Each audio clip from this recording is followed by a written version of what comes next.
RRR తర్వాత చరణ్ చేసిన game changer పెద్ద సినిమాలు అనుకున్నంత స్థాయిలో అలరించలేకపోయాయి.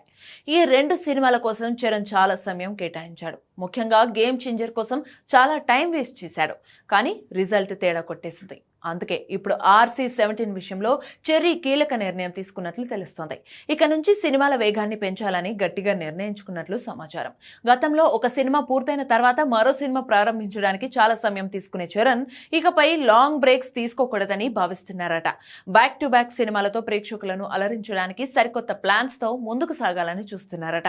ఈ నేపథ్యంలో RC-17 పై పూర్తి దృష్టి పెట్టిన చరణ్ ఈ సినిమా ప్రాసెస్ ను వీలైనంత వేగంగా పూర్తి చేయాలని స్వయంగా సుకుమార్ ను కోరినట్లు సమాచారం. సాధారణంగా సుకుమార్ తన సినిమాల కోసం చాలా ఎక్కువ సమయం తీసుకుంటారు.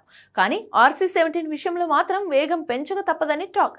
అంతా అనుకున్నట్లు జరిగితే ఈ ప్రతిష్టాత్మక చిత్రం వచ్చే ఏడాదిలోనే థియేటర్లలో సందడి చేసే అవకాశం ఉంటుందంటున్నారు. అయితే అక్కడుంది సుకుమార్. పుష్ప 2 వంటి బ్లాక్ బస్టర్ తర్వాత చేస్తున్న సినిమా ఇది.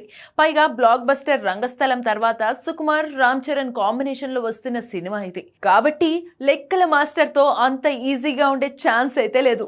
మరి చరణ్ ఎలా ప్లాన్ చేస్తున్నాడో చూడాలి.